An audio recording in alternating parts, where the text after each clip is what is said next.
आज के लेक्चर में हम लोग देखते हैं, आज का हमारा लेक्चर है प्रजनन या जिसे रिप्रोडक्शन बोलते हैं। ये मोस्ट इम्पोर्टेंट थिंग है अपने लाइफ में, क्योंकि यही एक चीज है जिससे हम अपने अस्तित्व को बचा करके रख सकते हैं। ठीक है, क्योंकि ये तो अपने जाति का अस्तित्व बना के रखने के लिए हमको क्या करना पड़ता है, प्रजनन करना पड़ता है। ठीक है, तो इससे क्या होगा कि वो जो पॉपुलेशन रहेगी वो पॉपुलेशन मेंटेन रहेगी, नहीं तो क्या हो जाएगा, वो पॉपुलेशन खत्म हो सकती है। तो इसलिए सबसे मोस्ट इम्पोर्टेंट जीवन प्रक्रियाओं में से मतलब कि किसी को जन्म देना, ये मोस्ट इम्पोर्टेंट चीज है। अब हम लोग को ये चैप्टर में क्या देखना है कि ये चैप्टर को दो भाग में डिवाइड किया है। पहला है अलैंगिक प्रजनन और दूसरा है लैंगिक प्रजनन। तो इस वीडियो में हम लोग सिर्फ देखेंगे पूरा अलैंगिक प्रजनन, फिर नेक्स्ट वीडियो में हम लोग देखेंगे लैंगिक प्रजनन।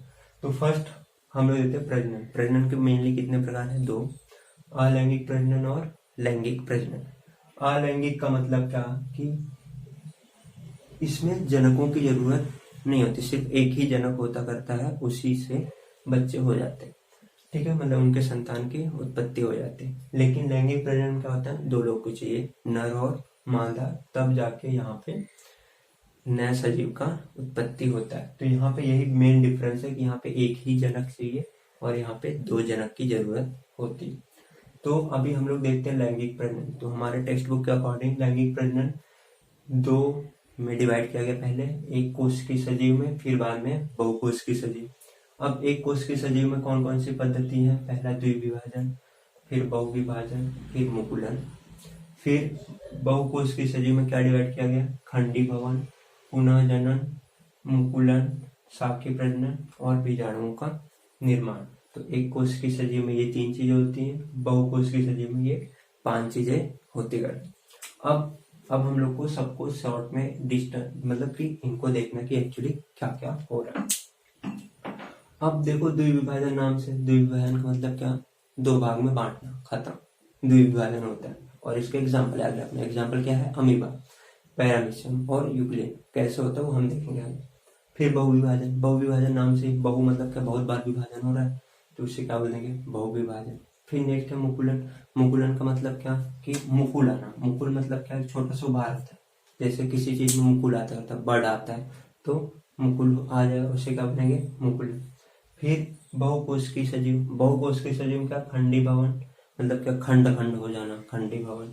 पुनः जनन, फिर से जन्म लेना, ठीक है, कुछ पार्ट गायब होगा फिर से उसको बना लेना, मुकुलन। अब यहाँ पे डाउट यहाँ पे आता है कि दो मुकुलन है, ठीक है, यहाँ पे मुकुलन, यहाँ पे मुकुलन, बट यहाँ पे डिफरेंस है कि ये एक कोष की सजीव है और ये क्या होगा, बहुकोष की सजीव।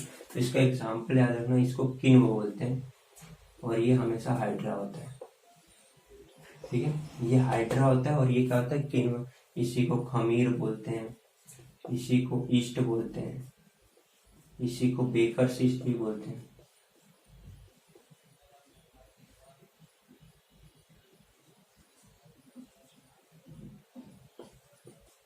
ठीक है, और इसका साइंटिफिक नेम क्या है, सैक्रोमाइसिस सेरेवेसी।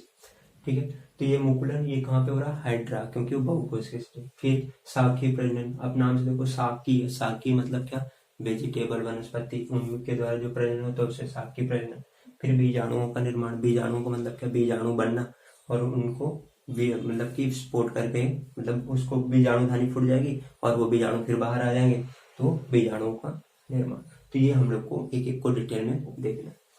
अब लैंगिक प्रजनन क्या है, तो इसमें सबसे पहला स्टेप होता है लैंगिक प्रजनन में कि युग्मक का पहले निर्माण करो, फिर उन दोनों का फलन करा दो। स्त्री युग्मक पुंय युग्मक दो का निर्माण करो, फिर एक स्त्री युग्मक एक पुंय युग्मक को मिला करके क्या करना, अपने को फलन करना। अब यहाँ टेक्स्ट बुक के अकॉर्डिंग दो में हमको पढ़ना है, एक वनस्पति में। तो पहले हमको क्या वनस्पति में क्या पढ़ना पड़ेगा, पहले वनस्पति के अंग कौन से हैं, मतलब कि प्रजनन वाले अंग कहाँ, मतलब कि वनस्पति का कार्यात्मक इकाई क्या है, प्रजनन का। तो प्रजनन का कार्यात्मक इकाई क्या है, पुष्प। पहले हमको फूल के बारे में पूरा स्टडी करना पड़ेगा, फिर हम लोग फलन देखेंगे और युग्मक का निर्माण देखेंगे। सेम प्राणी में भी इसे देखेंगे, तो प्राणी में भी हम लोग को यही करना, पहले अंग देखना पड़ेगा, फिर उसके बाद उसका फलन विकास कैसे होता है वो हम लोग डिटेल में देखें। तो फर्स्ट ये वीडियो के लेक्चर में हम लोग को सिर्फ ये देख लेते हैं, द्विविभाजन।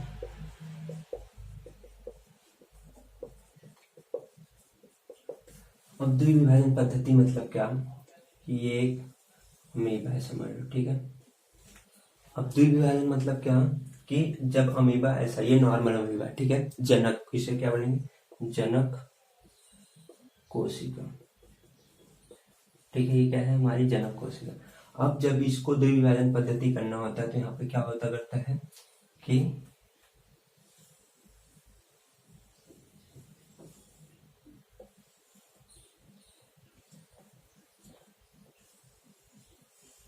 ये ऐसा वाला था, तो ये जनन कोशिका है। अब इसको क्या करना है, द्विविभाजन पद्धति। द्विविभाजन का मतलब क्या, दो भाग में डिवाइड हो जाना, ठीक है, समान, लेकिन समान होना चाहिए, ठीक है, समान दो भागों में विभाजित हो जाना, मतलब क्या, द्विविभाजन पद्धति। तो यहाँ पे और जनन कोशिका।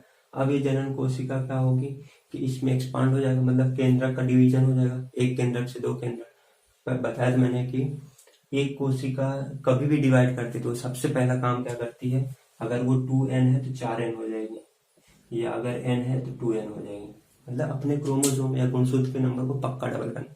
तो सेम ऐसे कोशिका विभाजन यहाँ पे किया, केंद्रक विभाजन किया, केंद्रक विभाजन करके ऐसा ही कर दिया। अब नेक्स्ट स्टेप क्या हो जाएगी, कि एक अलग कोशिका बन गई, ये एक अलग कोशिका बन गई। तो इस प्रकार से क्या हो जाएगा, द्विविभाजन पद्धति। तो ये किस में होता करता है, अमीबा में। ये किस में हो रहा है, अमीबा में हो रहा है, कि द्विविभाजन पद्धति।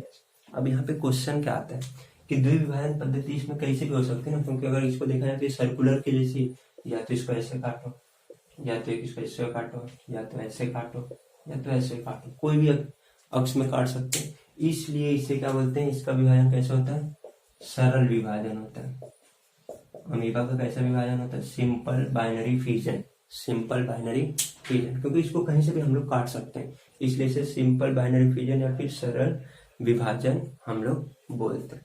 तो ये अमीबा में होता है। तो याद क्या रखना है यहाँ पे, कि अमीबा में कौन सी पद्धति से विभाजन होता है, द्विविभाजन पद्धति, और ये सरल विभाजन है इसका।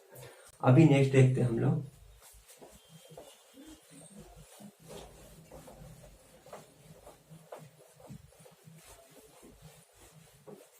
ये अमीबा हो गया। अभी हम लोग देखते हैं पैरामीशियम।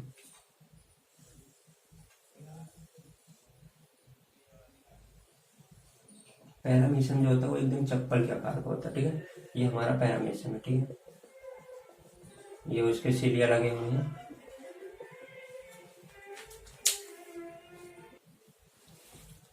ठीक है। अब यहाँ पे इसके केंद्रक होते हैं,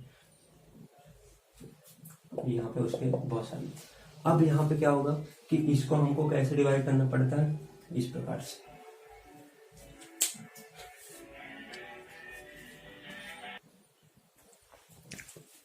सो यहाँ पे क्या हो रहा है, द्विविभाजन पद्धति में, कि विभाजन किस भाग में हो रहा है, ऐसे, मतलब आड़े का, इसलिए इसे क्या बोलते हैं, क्षैतिज, क्षैतिज विभाजन, ट्रांसवर्स विभाजन यहाँ पे हो रहा है, क्षैतिज विभाजन, तो समझ द्विविभाजन। अब लेकिन यहाँ पे ऐसा कट के जा रहा है, और वहां पे क्या आ रहा था, किसी में भी कट के जा रहा था, इसलिए इसे क्या बोला, क्षैतिज विभाजन। तो क्वेश्चन क्या आता है, कि पैरामीशियम में कौन सा विभाजन होता है। अब हम लोग को ये तो याद है कि पैरामीशियम में द्विविभाजन पद्धति होता है, बट कौन सा द्विविभाजन, द्विविभाजन में भी क्षैतिज विभाजन पद्धति से होता है। सेम यूग्लिना, यूग्लिना ऐसा रहता है,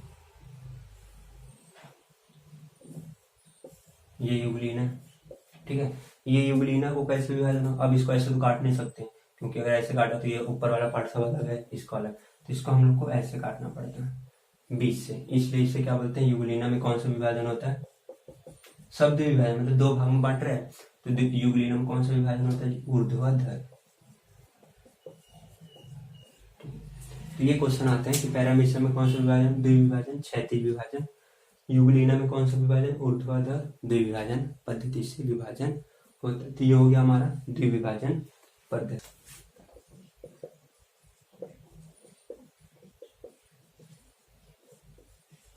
ठीक है, नेक्स्ट क्या देखते हैं, बहुविभाजन पद्धति। अब बहुविभाजन पद्धति में क्या है, ये अमीबा है, अमीबा में ही होता करता है, ठीक है, अमीबा ये। अब क्या होता है कि जब परिस्थिति प्रतिकूल आ जाती है, क्या हो गया, परिस्थिति क्या हो गई, प्रतिकूल, मतलब क्या, एडवर्स कंडीशन हो गई। तो अब अमीबा को क्या लगा, डर। अब अमीबा, अब किसी को डर लगता है तो क्या होता है, एकदम सिकुड़ करके बैठ जाता है, सेम ये भी करता है। जैसे ये क्या हुआ, इसको डर लगा तो क्या हुआ, एकदम से सब अपने कूट पात अंदर करके सिकुड़ करके बैठ गया। जो इसके कूट पात बाहर निकले थे, इसको क्या किया, इसने अंदर ले लिया, अंदर ले लिया, और इसने बाहर एक कठोर आवरण बना दिया। इसने क्या किया, बाहर एक, समझ लो, बाहर ऐसे कठोर आवरण बना दिया। ठीक है, अब बाहर एक कठोर आवरण बना दिया, इसे क्या बोल दिया हमने, पुटी। क्या बोलते हैं, पुटी, क्योंकि एक संरक्षक और कठोर आवरण है, ये क्या हो गया, इसे पुटी। अब जब कोई भी चीज, आप समझ लो क्या हो गया, डर गया तो कूट पात अंदर ले लिया, कूट पात अंदर लेकर क्या किया, एक बाहर आवरण बनाया जिससे हम लोग क्या बोलते हैं, पुटी। अब क्या होगा कि ये जब अंदर ही रहेगा तो क्या करेगा, बार बार विभाजन करेगा, क्योंकि इसको डर है कि मैं मर गया। तो क्या सोचता है, अगर मैं मर गया तो मैं क्या करता हूँ, अपने आप को विभाजित कर लेता हूँ, तो एक दो मरेंगे ना, बाकी सब तो जिंदा रहेंगे। तो ये लॉजिक से क्या करता है, अंदर ही अंदर क्या करता है, विभाजन करता है। तो अब जैसे इसका क्या है, एक पहले एक केंद्रक रहेगा, तो सबसे पहले याद रखना केंद्रक का विभाजन होता है, फिर कोशिका। तो क्या करता है, पहले बहुत सारे केंद्रक बना लेता है इसे। ठीक है, इसी केंद्र का विभाजन कर करके ऐसे बहुत सारे केंद्रक का विभाजन कर लिया। जब केंद्र का विभाजन हो गया तो फिर क्या करता है, जो ये कोशिका द्रव्य है, अब ये क्या बचा, कोशिका द्रव। अब ये जो कोशिका द्रव है, ये कोशिका द्रव का विभाजन कर करके क्या बना देगा, सबको अलग अलग एक एक कोशिका बना देगा। समझना है, पहले क्या हो रहा है, केंद्र का विभाजन, फिर बाद में क्या कर रहा है वो, कोशिका द्रव्य का विभाजन करके एक एक कोशिका बना करके अभी अंदर ही। ठीक है, अब क्या होगा कि जब अनुकूल परिस्थिति आएगी,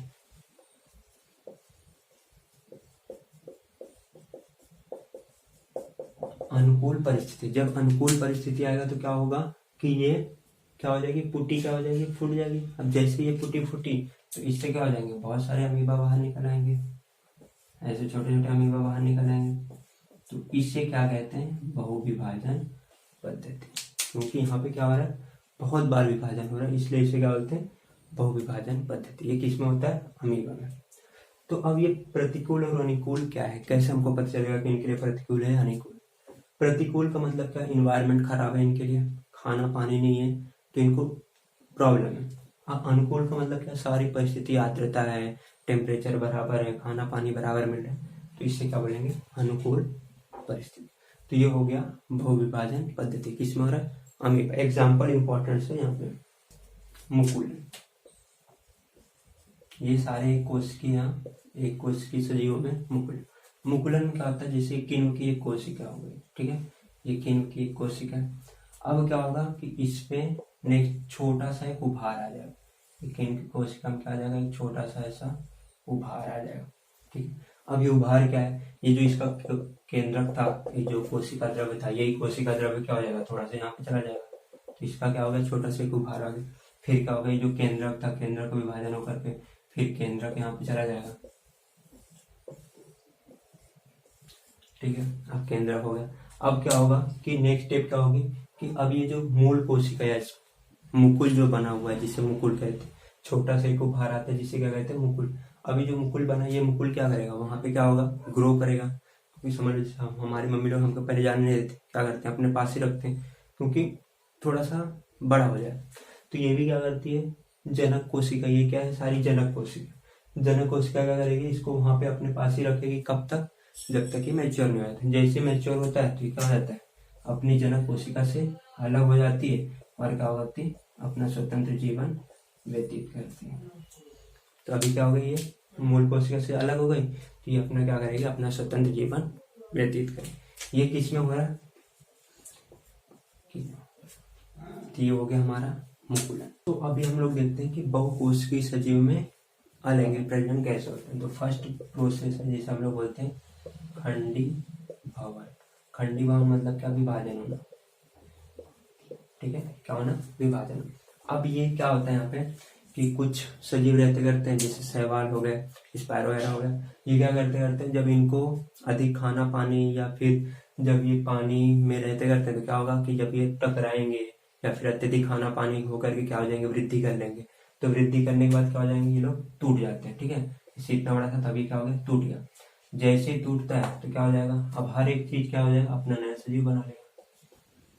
टूट टूट करके क्या हो गया, अपना फिर नया मतलब कि टूट के पूरा क्या बना लिया, फिर अपने जैसे एक और सजीव बना लिया, और उस प्रकार से क्या होने लगे, अपन व्यतीत करने लगे। यहाँ पे देखो होता क्या है, फिर जैसे समझ लो ये स्पायर वगैरह, ठीक है।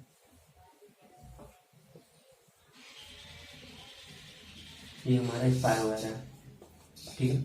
अब ये स्पायर वगैरह क्या हो रहा है, खाना पानी बराबर मिल रहा है, पानी भी बराबर मिल रहा है, सब पर्याप्त मात्रा में है। तो अब ये क्या होगा, इसके तंतु बढ़ जाएंगे, क्योंकि जब खाना पानी मिलता है तो फैल जाएगा। जैसे ही फैलता, कोई भी चीज़ फैलेगा तो क्या हो जाएगा, वो पतला होने लगता है। जैसे ही पतला हुआ तो क्या हो जाएगा, इसके तंतु टूट जाएंगे। अब समझ लो क्या हो गया, टूट गया, आधा ये हो गया, सेम आधा इधर टूट गया। सुनना कि क्या होगा, इसको समझ लो ऐसे बीच से ब्रेक कर दिया, तो क्या हुआ कि जब खाना पानी पर्याप्त मात्रा में इसको मिलता है तो क्या कर लेता है, ये विभाजन मतलब तंतु इसके, क्योंकि ये भी धागे जैसे है, तो धागे जैसे क्या हो जाएगा, टूट जाएगा। जैसे ही टूट गया तो क्या हो गया, खंड हो गए। अब यही खंड, प्रत्येक खंड क्या करेंगे, अपने जैसे नवजात सजीव को बना लेंगे। मतलब कि जैसे ये अमीबा, ये क्या है, स्पायर वगैरह, जैसे स्पायर वगैरह, सेम स्पायर वगैरह यहाँ पर भी बना लिया जाएगा। तो समझो ये क्या हो गया हमारा, खंडी भवन। तो मतलब ये किस में होता करता है, शैवाल, और ये क्या है, स्पायरो गैरा में ऐसा होता है। अभी नेक्स्ट देखते हैं,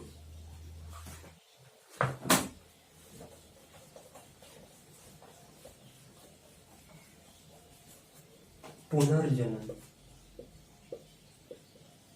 नेक्स्ट क्या है, पुनर्जनन। पुनर्जनन नाम से पता है कि पुनः से निर्मित कर लेता है, ठीक है। तो जैसे तुमने ये एग्जांपल सुना ही होगा, छिपकली होती है। छिपकली क्या होती है, जब उसको प्रतिकूल परिस्थिति आती है तो अपना पूंछ क्या कर देती है, काट देती है। पूंछ क्या कर देती है, काट देती है। बट वो सिर्फ पूंछ को ही रीजन, और फिर बाद में देखते हो कि उसको बहुत दिन बाद फिर पूंछ आ जाती है। तो वो सिर्फ पूंछ को ही कर सकते, पूरे बॉडी को नहीं कर सकते। इसलिए इसका जो पुनर्जनन पद्धति है वो मर्यादित है, वो सिर्फ पूंछ तक ही सीमित है, उसके पहले और बाद में नहीं, ठीक है। वो सिर्फ पूंछ को ही कर सकती है। अभी कुछ सजीव होते हैं जिनमें पूरा शरीर बनाने की ताकत होती है, उसका एग्जाम्पल है क्या, यूग्लिना, प्लेनेरिया। अभी प्लेनेरिया क्या है ये हम लोग डिटेल में पढ़ेंगे इसको छठवें लेसन में। प्लेनेरिया में ये क्या होता है, पूरा का पूरा पुनर्जनन पद्धति करने की ताकत होती है। तो ये देखो, ये प्लेनेरिया,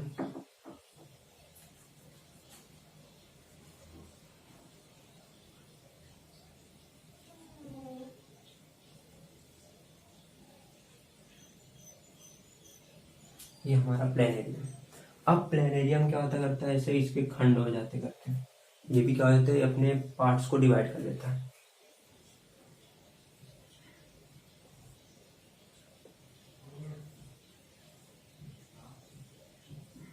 ठीक है। जैसे ही डिवाइड कर, अब क्या होगा कि ये वाला पार्ट ये पूरा नीचे वाला पार्ट बना लेगा, ये वाला पार्ट इसका सिर बना लेगा, और ये वाला पार्ट पूरा अपना पूरा बॉडी बना लेगा। तो मतलब क्या हुआ कि अगर इसको देखा जाए तो ये क्या बना लिया,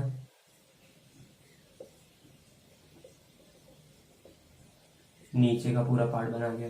अगर इसको देखा जाए तो ये क्या कर लिया,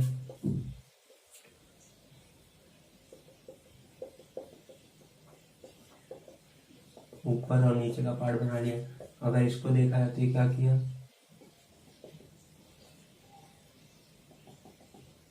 ऊपर का पार्ट और बीच का पार्ट बना लिया। तो ये किस में पाया जाता है, पुनर्जनन प्लेनेरी। तो इसमें पूरा पाया जाता है। इसमें क्या था, सिर्फ मर्यादित छोटे से भाग में, लेकिन इसमें क्या होता करता है, पुनर्जनन की प्रक्रिया पूरा। तो ये आता करता है 2 मार्क्स के लिए।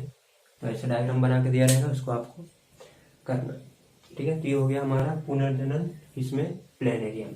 अभी नेक्स्ट देखते हैं,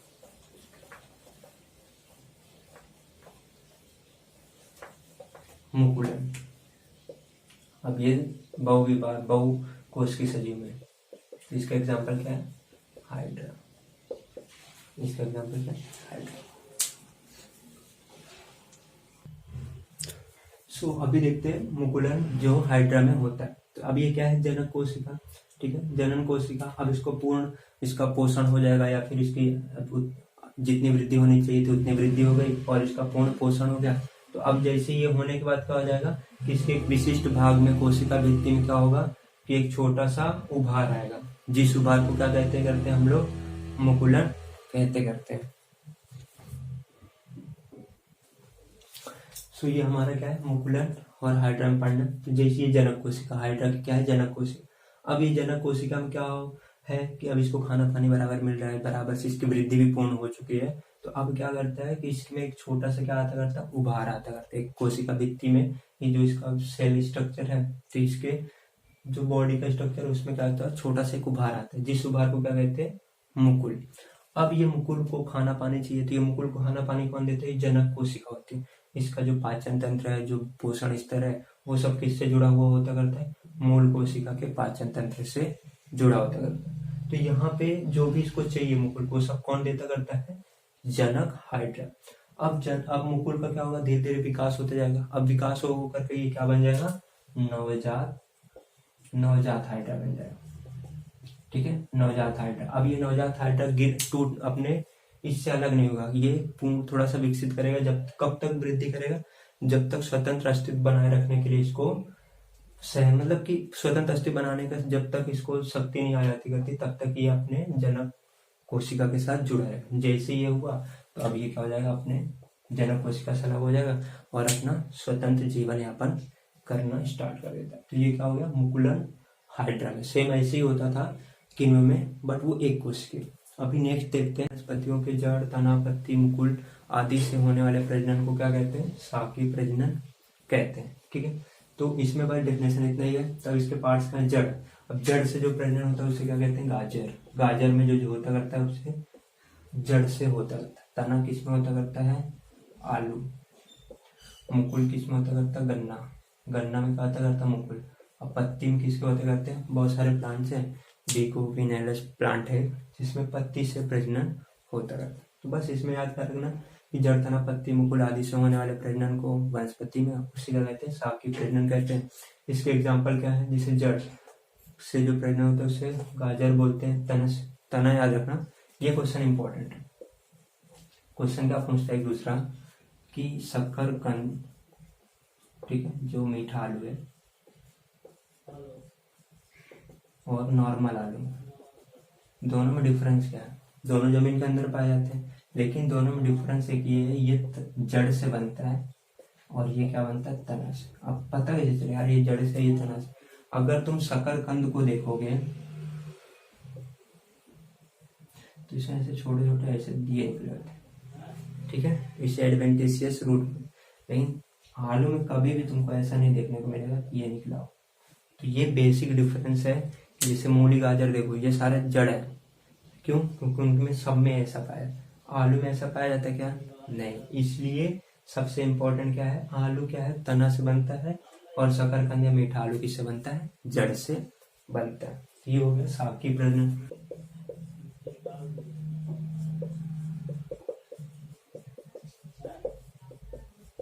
ठीक है, बीजाणुओं का निर्माण। बीजाणुओं का निर्माण क्या होगा कि यहाँ पे भी सेम, जैसे रोटी, अगर बहुत दिन तक रोटी लग जाए तो उसमें क्या लग जाती है, फफूंदी। फफूंदी लग गई मतलब क्या, तो उसमें फफूंदी, फफूंदी का साइंटिफिक नेम क्या होता है, म्यूकर बोलते हैं। क्या होते हैं, म्यूकर। तो अब ये जैसे ये देखो, ये कैसे, इनका स्ट्रक्चर कैसे होता है,